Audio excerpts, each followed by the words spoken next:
Natalo si Haring Og ng Bashan. Ikatlong kabanata. Pagkatapos dumiretso tayo sa Bashan, pero pagdating natin sa Edrei, sinalakay tayo ni Haring Og ng Bashan at ng mga sundalo nito. Ngunit sinabi sa akin ng Panginoon, huwag kang matakot sa kanya, dahil siguradong ibibigay ko siya sa iyo, pati ang kanyang mga sundalo at ang kanyang lupain. Gagawin mo sa kanya ang ginawa mo kay Sihon, na hari ng mga Amoreyo, na naghari sa Heshbon. Kaya ibinigay sa atin ng Panginoon na ating Diyos si Haring Og ng Bashan at ang lahat ng kanyang sundalo. Pinatay natin sila at wala tayong itinirang buhay. Inagaw natin ang lahat ng 60 lungsod niya, ang buong teritoryo ng Argob, kung saan naghahari si Haring Og ng Bashan. Ang lahat ng lungsod na ito ay napapalibutan ng matataas na pader na may pintuan at kandado. Inagaw din natin ang napakaraming mga baryo na walang pader. Nilipol natin sila ng lubusan, katulad ng ginawa natin kay Haring Sihon ng Heshbon. Pinatay natin ang lahat ng tao sa bawat lungsod na ating naagaw, mga lalaki, babae at bata. Ngunit dinala natin ang lahat ng hayop at mga ari-arian na nasamsam natin sa kanilang mga lungsod. Kaya naagaw natin mula sa 2 hari ng mga Amoreyo ang lupain sa silangan ng ilog ng Hordan, mula sa lambak ng Arnon hanggang sa bundok ng Hermon. Ang bundok ng Hermon ay tinatawag ng mga Sidoneo na Sirion at ng mga Amoreyo na Senir. Inagaw natin ang lahat ng bayan na nasa talampas, ang buong Gilead at ang buong Bashan, hanggang sa Saleka at Edrei, na mga bayan na sakop ng kaharian ni Og ng Bashan. Si Haring Og lang ang nag-iisang natira sa mga lahi ng Rephaimeo. Ang higaan niyang bakal ay may habang 13 talampakan, at 6 na talampakan ang lapad.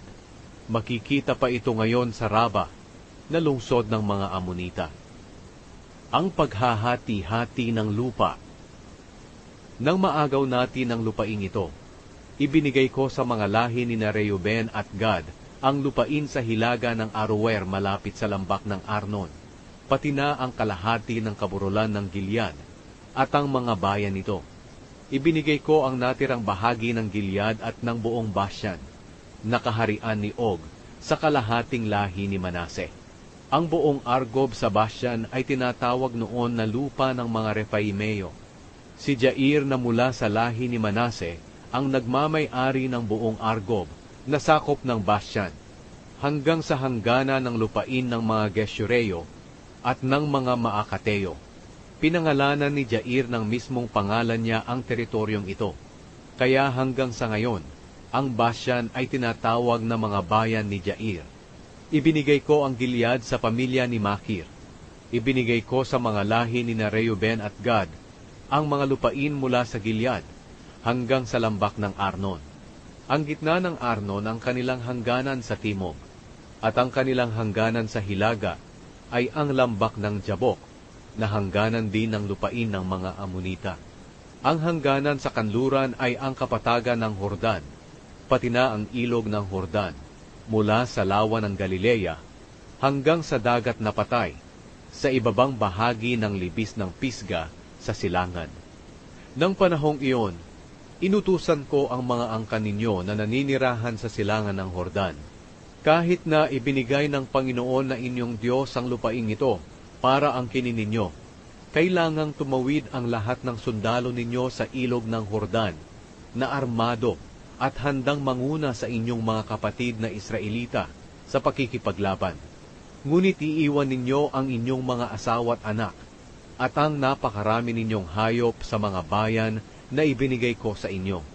Kapag naangkin na ng mga kapwa ninyo Israelita ang lupain sa kabila ng Hordan, na ibinigay sa kanila ng Panginoon na inyong Diyos, at kapag nabigyan na sila ng kasiguraduhan katulad ng kanyang ginawa sa inyo, makakabalik na kayo sa lupaing ibinigay ko sa inyo.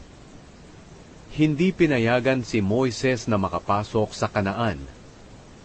At nang panahong iyon, sinabi ko rin kay Josue, nakita mo ang lahat ng ginawa ng Panginoon na inyong Diyos sa 2 haring iyon. Ganoon din ang gagawin ng Panginoon sa lahat ng kaharian na inyong pupuntahan. Huwag kayong matakot sa kanila. Ang Panginoon na inyong Diyos mismo ang makikipaglaban para sa inyo. Nang panahong iyon, nagmakaawa ako sa Panginoon.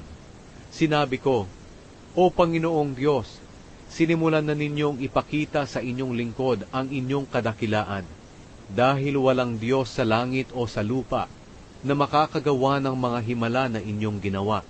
Kaya payagan po ninyo ako makatawid para makita ko ang magandang lupain sa kabila ng Hordan, ang magagandang kaburulan, at ang mga kabundukan ng Lebanon.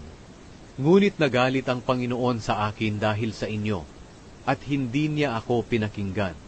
Sinabi niya, Tama na iyan. Huwag mo na akong kausapin tungkol sa mga bagay na iyan. Umakyat ka sa tuktok ng bundok ng Pisga, at tumanaw sa lupain sa kahit saang direksyon, dahil hindi ka makakatawid sa Hordan. Ngunit turuan mo si Josue sa kanyang gagawin. Palakasin mo ang loob niya dahil siya ang mamumuno sa mga taong ito sa pagtawid sa Hordan. Ibibigay niya sa kanila ang lupaing nakikita mo ngayon. Kaya nanatili tayo sa lambak, malapit sa Bet Peor.